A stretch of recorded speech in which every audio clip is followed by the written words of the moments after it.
तो मूवी की शुरुआत होती है एक कैमरा फुटेज से, जिसमें एक अमेरिकन फाइटर प्लेन वियतनाम के खेतों में बॉम्बिंग करके वापस अपने बेस पर पहुंचा, जहां सभी अमेरिकन सोल्जर्स की एक मीटिंग बिठाई गई। मीटिंग में सीनियर ने उन्हें बताया कि हमें कैसे भी करके इस वियतनाम की धई तोड़नी है। धई तोड़नी है सुनकर ये सभी आपकी तरह हंसने लगे, जिनमें ये पीटर भी बैठा था।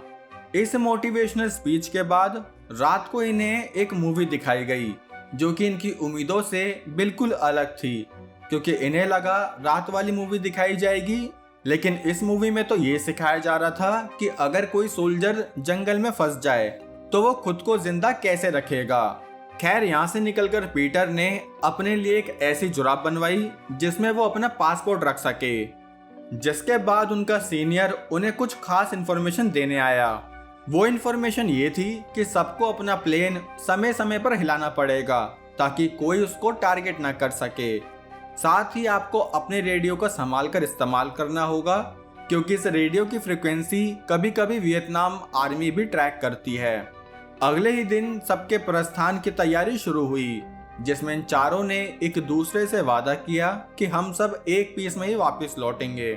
अब 4 फाइटर प्लेन वियतनाम की तरफ बढ़े, जिनमें एक प्लेन पीटर का भी था। सबसे पहले पीटर ने प्लेन में गाना बजाया, जिसके बाद उसने वियतनाम के खेतों पर बॉम्बिंग शुरू कर दी। लेकिन तभी उल्टा उसके प्लेन पर भी जोरदार फायरिंग शुरू हो गई। फायरिंग की वजह से पीटर का प्लेन वहीं अपाहिज हो गया, लेकिन वो तो शुक्र है कि पीटर एक हैवी पायलट था, जिसके चलते उसने लैंडिंग ऐसी जगह कराई जहां गिरने पर उसे चोट ना लगे। पीटर को लैंडिंग से तो चोट नहीं लगी, लेकिन वहीं खेतों में बैठे हुए वियतनामी उस पर अंधाधुंध गोली चलाने लगे। तभी वो भागता हुआ जंगल की झाड़ियों में छुप गया, जहां ये वियतनामी उसे नहीं देख पाए। उनके आगे जाने के बाद पीटर ने अपने सीनियर की बात याद करते हुए सबसे पहले उस रेडियो को गाड़ दिया, ताकि कोई उसे ट्रेस ना कर पाए। रेडियो छुपाकर वो धीरे धीरे आगे बढ़ा, जहां पहले तो उसने 2 आलू बुखारे चुरा लिए ताकि बाद में थोड़ी पेट पूजा भी हो सके। जिसके बाद उसे बीच जंगल में एक रेस्क्यू प्लेन दिखा। उसे देखते ही पीटर जंगल से बाहर आया और आसपास की सबसे ऊंची जगह पर खड़ा हो गया, ताकि रेस्क्यू प्लेन उसे नोटिस कर सके। लेकिन प्लेन ने उसे बिल्कुल वैसे ही अनदेखा कर दिया जैसे आप इस सब्सक्राइब बटन को कर देते हो। खैर, धूप में खड़े खड़े पीटर को लगी प्यास, जिसके लिए वो पहुंचा एक नदी के पास, जहां गंदा पानी पीना क्या कम था कि तभी वहां वियतनामियों की एक गैंग आ गई, जिनमें लंबी जुल्फों वाला छंगा पीटर को पकड़कर अपने एरिया में ले जाने लगा। पीटर सबको ऐसे नमस्ते कर रहा था जैसे अपने ससुराल में जा रहा हो। खैर, वहां जाकर वो ऐसे बैठ गया जैसे भी भंडारा मिलेगा, लेकिन वो लोग तो पीटर को 4 खूंटों से बांधकर चलते बने। अब जब उसकी आंख खुली तो छोटू एक कान खजूरे के साथ खेल रहा था। तभी ये सभी पीटर को भगाते हुए जंगल में ले आए, जहां पर छंगा उससे पूछताछ करने लगा। लेकिन पीटर को तो समझ ही नहीं आ रहा था कि आखिर ये छंगा बोल क्या रहा है, इसलिए उसने कुछ जवाब नहीं दिया। पीटर से कोई जवाब ना मिलने पर ये सभी अगले ही दिन उसे फटफट सेवा में बैठा के गवर्नर के यहाँ ले आए, जहां पीटर गवर्नर की भाषा समझ सकता था। उसने गवर्नर को बताया कि मैं बस एक अमेरिकन नेवी ऑफिसर हूं जो यहाँ पेट्रोलिंग पर आया था। तब गवर्नर ने पीटर को साइन करने के लिए एक फॉर्म दिया, जिसे पढ़ते ही पीटर बोला, नहीं नहीं, मैं अपने देश से गद्दारी नहीं कौरबे। गवर्नर बोला, ओके, आपकी मर्जी। तभी ये सभी पीटर को एक भैंसिया से बांधकर इधर उधर घुमाने लगे। उन्होंने तो उसके सीने से मक्खी का छत्ता भी बांध दिया। कुल मिला के वो सभी पीटर को खूब टॉर्चर कर रहे थे ताकि वो वियतनामी फोर्स में शामिल हो जाए। लेकिन पीटर ने अपने देश के लिए उनके आगे घुटने नहीं टेके। जिसके बाद ये सारे अंगले कंगले पीटर को एक कैंप की तरफ ले आए, जहां उसके जूते वगैरह उतरवाकर उसे एक कैद खाने में डाल दिया गया।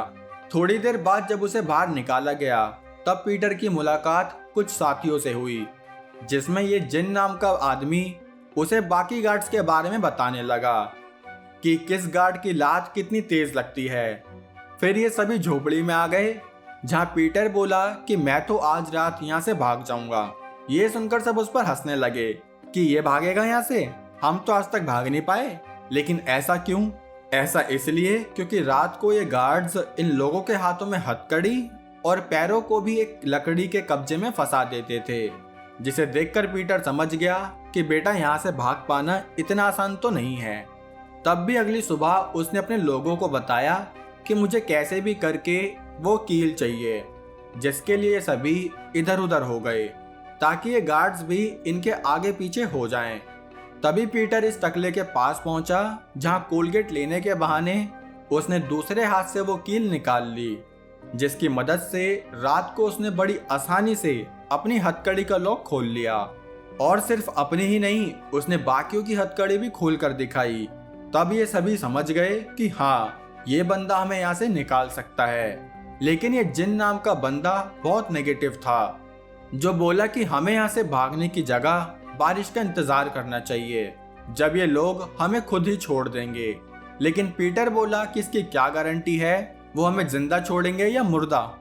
ये कहकर उसने इन गार्ड्स की हरकतों पर अच्छे से नजर रखनी शुरू कर दी, जिससे उसे पता चला कि जब सारे गार्ड्स इन्हें बांधकर लंच करने किचन एरिया में जाते हैं, तब ये सभी अपने हथियार किचन में नहीं ले जाते।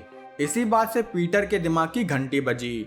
वो बोला कि हम लंच टाइम में इनके हथियार चुरा के इन्हें बंदी बना लेंगे, जिसके बाद हम किसी तरह अपना रेस्क्यू प्लेन बुलाकर यहाँ से भाग जाएंगे। अब इस प्लान के लिए जिन भी तैयार हो गया, क्योंकि उसके दिमाग में कुछ और ही खिचड़ी पक रही थी।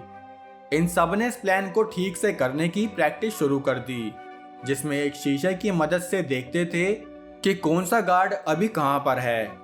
साथ ही रात को पीटर ने बांस की बनी बाउंड्री में थोड़ी जगह बना दी, ताकि ये लोग दिन में आसानी से इन गार्ड्स के किचन एरिया तक पहुंच जाएं।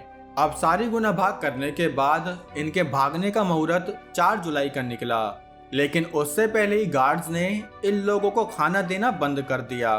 उसी दिन इनके एक साथी ने गार्ड की बात सुन ली कि सारे गार्ड्स अपने घर जाना चाहते हैं, इसलिए वो इन कैदियों को मार के ऐसा नाटक करेंगे जैसे सभी यहाँ से भाग रहे थे। ये सुनकर पीटर बोला कि भाड़ में जाए 4 जुलाई, हम तो कल ही इस प्लान को पूरा करेंगे। अगले दिन लंच के टाइम सभी गार्ड्स के किचन में जाते ही ये लोग इस बांस की बाउंड्री से पीछे आए, जहाँ पीटर एक मार्टिन नाम के कैदी के साथ सीधी तरफ से गया और इन चारों को उल्टी तरफ से आने के लिए कहा, ताकि उन गार्ड्स को दोनों तरफ से घेर पाएं। लेकिन जब पीटर गन लेकर किचन के बाहर पहुंचा तो वहां उसके साथी नहीं थे। तब भी अपनी जान बचाने के लिए पीटर और मार्टिन ने उन गार्ड्स पर हमला कर दिया, जिसके बाद वहां से थोड़ा खाने पीने का सामान उठाकर ये जंगल की तरफ भाग आए, क्योंकि गिनती में ये दोनों अभी भी बचे हुए गार्ड से कम थे। जंगल में इन्हें जिन बाकी साथियों के साथ खड़ा मिला। पीटर उन पर चिल्लाने लगा कि तुम लोग किचन की तरफ क्यों नहीं आए। इस बात का जिन ने उसे कोई जवाब नहीं दिया। तब पीटर ने जिन को बंदूक की एक रिफिल दी और उसके बदले में एक चाकू ले लिया, क्योंकि अब वो इन सबके साथ आगे नहीं बढ़ने वाला था। इसलिए ये सभी अपने रास्ते निकल गए, जहां पीटर मार्टिन को अपने साथ लेके आगे बढ़ा। थोड़ा आगे जाते ही यहाँ तेज बारिश शुरू हो गई, जिसमें ये पत्तों के नीचे बैठकर थोड़ा खाना पीना करने लगे। लेकिन तब ये कीचड़ की लहर ने इनको अच्छे से नहला दिया। बारिश रुकने के बाद ये थोड़ा आगे बढ़े, जहां पीटर मार्टिन को समझाने लगा कि हम अब नदी के सहारे आगे बढ़ेंगे, क्योंकि पानी का बहाव आज तक से भी तेज है। मार्टिन की हालत कुछ ज्यादा ही पतली थी, इसलिए पीटर ने उसको एक बोर्ड पर लेटा दिया और खुद तैरते हुए आगे बढ़ने लगा। लेकिन तभी इन्हें आगे एक झरने की आवाज सुनाई दी, जिसमें अगर ये गलती से भी गिरे तो इनकी जान भी झरना बन जाएगी। इसलिए पीटर ने मार्टिन को उस बोर्ड से नीचे उतार के कोने में ले लिया। अब ये लोग यहाँ थोड़ी देर आराम करने लगे, जिसमें मार्टिन की हालत बद से बदतर हो रही थी। तब भी ये दोनों चलते चलते एक झोपड़ी के पास पहुंचे, जहाँ कुछ रेस्क्यू प्लेन आ रहे थे। पीटर ने अपनी तरफ से पूरी कोशिश करी कि रेस्क्यू प्लेन उन्हें देख ले, लेकिन रेस्क्यू प्लेन ने उन्हें वैसे इग्नोर कर दिया, जैसे आपको पता ही है। खैर, तब पीटर ने दिमाग लगाया कि क्या होगा अगर मैं यहाँ आग लगा दूं। तब तो इन प्लेन्स का ध्यान हमारी तरफ ही आएगा। ये सोचकर उसने इन गांव वालों के तरीके से यहाँ आग लगा दी, जिसके धुएं से प्लेन्स मदद करने तो आए नहीं, उल्टा उस पर ही फायरिंग शुरू कर दी, जिसमें शुक्र है कि पीटर बच गया। थोड़ी देर बाद मार्टिन नींद से उठकर बोला कि यहाँ सब जला हुआ क्यों है।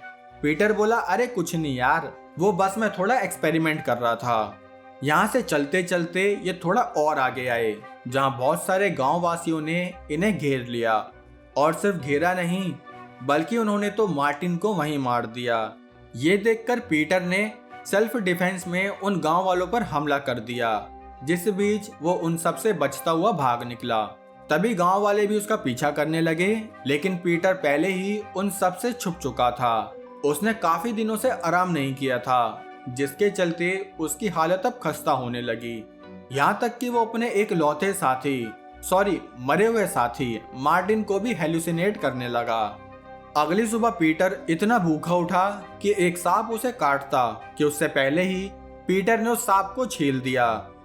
अब वो सांप के साथ ब्रेकफास्ट कर ही रहा था कि तभी यहाँ उसे कुछ रेस्क्यू प्लेन आते दिखे, जिन्हें देखकर पीटर पता नहीं कौन से पत्ते से सिग्नल देने लगा कि मैं यहाँ हूँ, देखो देखो। और आखिरकार इस बार उसकी मेहनत रंग लाई, क्योंकि एक रेस्क्यू प्लेन पीटर को लेने थोड़ा नीचे आ गया, जहां उन्होंने उसके लिए एक रस्सी लटकाई, जिस पर पीटर बड़ी खुशी से उछलकर लटक गया। तभी एक वियतनामी गैंग उस प्लेन पर गोली चलाने लगी, लेकिन अमेरिका की मशीन गन के आगे उन सबके हथियार डांडिया खेल गए। यहाँ पीटर प्लेन में पहुंचते ही बहुत खुश हुआ, लेकिन जब उसकी लैंडिंग हुई तो कुछ एजेंट्स उसे अपने साथ ले गए। अब जब उसकी आंख खुली तो 2 एजेंट्स उससे पूछताछ करने लगे कि वो लोग कौन, क्या, कैसे, ये सब। लेकिन तभी वहां पीटर की स्क्वाड एक केक लेकर पहुंच गई, जो उन एजेंट्स को बाहर जाने के लिए पूछने लगी, क्योंकि उन्हें पीटर के लिए एक केक काटना था। लेकिन एजेंट्स को क्या पता था कि ये लोग केक काटने के चक्कर में एजेंट्स का भी काट कर चले जाएंगे, क्योंकि असल में वो लोग यहाँ केक कट करने नहीं बल्कि पीटर को अपने साथ ले जाने आए थे, जिसे वो बड़ी अक्लमंदी के साथ यहाँ से ले भी गए। अब पीटर अपने बेस पर पहुंचा, जहाँ सभी उसे देखकर बहुत खुश थे। तभी इस चश्मू ने पीटर से पूछा कि बताइए आप क्या कहना चाहेंगे। पीटर बोला कि दोस्तों, आप लोग यहाँ तक आ गए हो तो आप वीडियो को लाइक, कमेंट और चैनल को सब्सक्राइब करके जाना। और ये कहते ही सारे लोगों ने उसे गोदी में उठा लिया, जैसे भाई ने अभी वर्ल्ड कप जिताया हो। खैर, अब सच सच बताना कि स्टोरी टेलिंग में मजा आया या नहीं। साथ ही ये रहा आज का शाउट आउट। अब कहानी और मेरे एक्सप्लेनेशन में मजा आया हो तो लाइक, कमेंट, सब्सक्राइब, शेयर और जो भी होता हो सब ठोक देना। बाकी हम मिलेंगे हमारी अगली वीडियो में, तब तक के लिए जय हिंद।